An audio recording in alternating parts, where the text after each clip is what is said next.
నమస్కారం. భారతదేశపు ఆధ్యాత్మిక రాజధాని కాశీ ఇప్పుడు ఓ పెద్ద వివాదానికి కేంద్రబిందువుగా మారింది. అభివృద్ధి, వారసత్వం ఈ రెండింటి మధ్య జరుగుతున్న సంఘర్షణలో సోషల్ మీడియా కోడై కూస్తోంది. ఒకవైపు కూల్చివేస్తున్నారంటూ తీవ్రమైన ఆరోపణలు, మరోవైపు మేం అభివృద్ధి చేస్తున్నామంటూ ప్రభుత్వ వాదన. మరి అసలు నిజమేంటి? అవును, ఈ ఆరోపణలు ప్రత్యారోపణల మధ్య కాశీలో అసలు ఏం జరుగుతోంది? ఈరోజు మనం దీన్నే లోతుగా పరిశీలించబోతున్నాం. ఈ మధ్యకాలంలో కాశీలో జరుగుతున్న పనుల గురించి సోషల్ మీడియాలో ఓ పెద్ద దుమారమే రేగింది. ఇదేదో ఆన్లైన్లో జరిగే మామూలు చర్చ కాదు. ఆ పవిత్ర నగరం భవిష్యత్తు గురించే జరుగుతున్న పెద్ద యుద్ధంలా తయారైంది.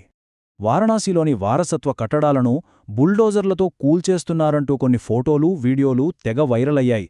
చూడ్డానికి చాలా దారుణంగా ఉన్నాయి. శతాబ్దాల చరిత్రను ఇలా నేలమట్టం చేస్తున్నారా అనే అనుమానం కలిగేలా చేస్తున్నాయి. సరే, ఇప్పుడు కాస్త వివరంగా చూద్దాం. అసలు ఈ అభివృద్ధి ప్రాజెక్టుకు వ్యతిరేకంగా వినిపిస్తున్న కాంక్రీట్ ఆరోపణలేంటి? పాయింట్ బై పాయింట్ పరిశీలిద్దాం. ఈ ఆరోపణలు చాలా తీవ్రమైనవి. ఏకంగా గుడులే కూల్చేస్తున్నారట. ఎప్పటినుంచో ఉన్న పురాతన మఠాలని ధ్వంసం చేసేశారట. అంతేకాదు, అంతటి చారిత్రాత్మక మణికర్ణికా ఘాట్ను కూడా వదలట్లేదనే పెద్ద ఎత్తున ప్రచారం జరుగుతోంది. ఇక ఈ ప్రచారాన్ని ఇంకాస్త ముందుకు తీసుకెళ్లడానికి ఆర్టిఫిషియల్ ఇంటెలిజెన్స్ అంటే ఏఐతో తయారుచేసిన వీడియోలను వాడుతున్నారని కూడా రిపోర్ట్స్ వస్తున్నాయి. అంటే చూడండి, లేటెస్ట్ టెక్నాలజీని వాడి మరీ ఈ తప్పుడు సమాచారాన్ని వ్యాప్తి చేస్తున్నారనేది ఒక వాదన. ఇంత తీవ్రమైన ప్రచారం జరుగుతుంటే ప్రభుత్వం కూడా అంతే బలంగా స్పందించింది.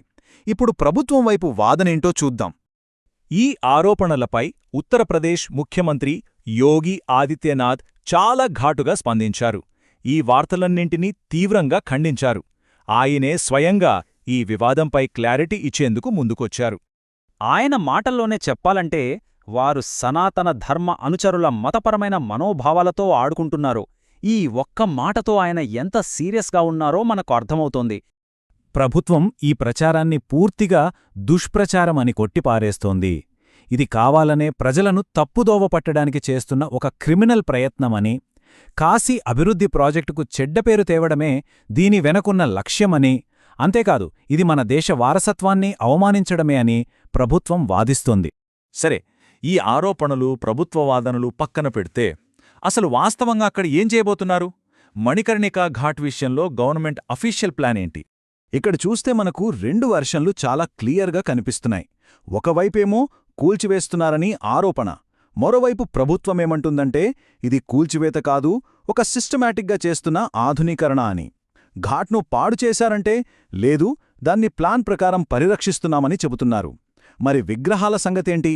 అవి మాయమయ్యాయని ప్రచారం జరిగితే వాటిని చాలా సాంప్రదాయబద్ధంగా, శాస్త్రోక్తంగా వేరే చోటికి తరలించామని ప్రభుత్వం స్పష్టం చేస్తోంది. ప్రభుత్వ అధికారిక ప్లాన్ ప్రకారం మణికర్ణికా ఘాట్లోని ఒక్క గుడిని కూడా కూల్చెరట.